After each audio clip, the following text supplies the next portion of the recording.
भारत निवडणूक आयोगाच्या सूचनानुसार राज्य उत्पादन शुल्क विभागाचे माननीय आयुक्त महोदयांच्या सूचनानुसार राज्य उत्पादन शुल्क विभाग एक्साइज डिपार्टमेंट वेळोवेळी प्रत्येक ठिकाणी रेट टाकत असतात।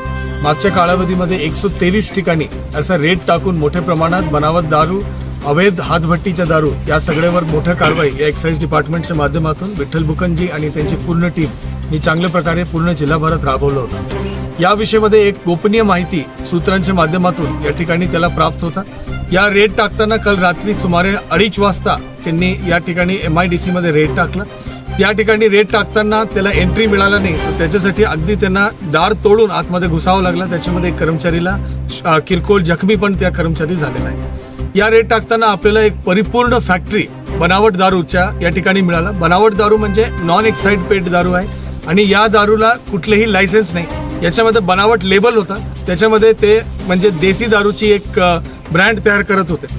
जो तयार मुद्दामाल आहे त्याचा जो व्हॅल्युएशन काढण्यात आलेला आहे, प्राथमिक व्हॅल्युएशन काढण्यात आलेला आहे, ते जवळपास 50,59,000 रुपयाचं व्हॅल्युएशन आहे। आणि जो या ठिकाणी रिकामी बॉटल्स, जो प्लास्टिकचे बॉटल्स, त्याचे कॅप्स, त्याच्यामध्ये स्टिकर्स आणि रॉ मटेरियल, त्याबरोबर काय रेडी दारू, या सगळ्याचे यदि आपण हिशोब काढला तर त्याच्या व्हॅल्युएशन आणखी पुढे जाणार आहे, जो संभाव्य व्हॅल्युएशन मध्ये येणार। याच्याशिवाय या ठिकाणी काय औषध पण मिळालेले आहे। हे बेसिकली आयुर्वेदिक औषध, जो शक्तिवाढसाठी जो औषध वापर होतो, याच प्रकारचे औषध मिळालेलं आहे। या सगळ्यांच्या म्हणजे वापर करण्याचे हेतू जो प्रथमदर्शनी दिसून येत आहे ते निवडणूक प्रक्रियामध्ये काय प्रकारचा अडथळा निर्माण करण्यासाठी दिसून येत आहे।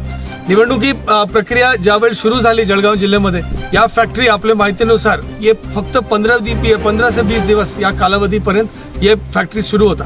या ठिकाणी जो रॉ मटेरियल आहे हे पुढच्या 5-6 दिवस ही चालणार होता। त्याचा अर्थ आहे की आपले मतदानचे दिवस पर्यंत या फक्त फॅक्टरी चालणार होता।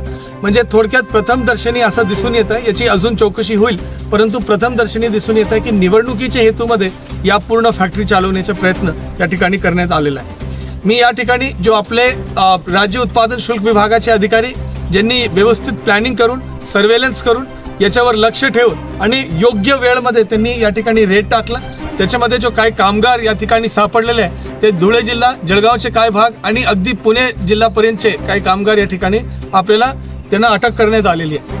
आपली 2 ट्रक ऑलरेडी आपण सामान पाठवलेलं आहे, आणखी पुढच्या काम मशिनरी जप्ती वगैरेचं काम या ठिकाणी चालू आहे। या अत्यंत चांगला काम, व्यवस्थित प्लॅनिंग आणि व्यवस्थित नियोजन केल्याबद्दल मी विठ्ठल बुखानजी आणि आपले राज्य उत्पादन शुल्क विभाग, एक्साईज विभागाचे सन्माननीय अधीक्षक महोदय आणि त्यांची पूर्ण टीमला मी खूप खूप अभिनंदन करतो। आणि या मोठ्या प्रमाणात जप्ती केल्याबद्दल आणि यामध्ये वेळेवर याच्या म्हणजे सुरू होऊन अगदी काही दिवस झाला होता, वेळेवर याच्या त्यांनी जप्ती केल्याबद्दल त्यांना अभिनंदन करतो।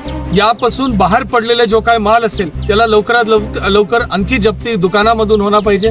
ज्या ठिकाणी कोई वाटप करत असेल म्हणजे निवडणूक प्रक्रिया प्रचारामध्ये त्याच्यामधून होणार पाहिजे। याच्यासाठी पुढील नियोजन पोलीस विभाग आणि राज्य उत्पादन शुल्क विभाग एकत्रितपणे करणार आहे आणि या एक सक्सेस जो आपल्याला आज प्राप्त झालेला आहे त्याच्याबद्दल त्याला अभिनंदन करतो।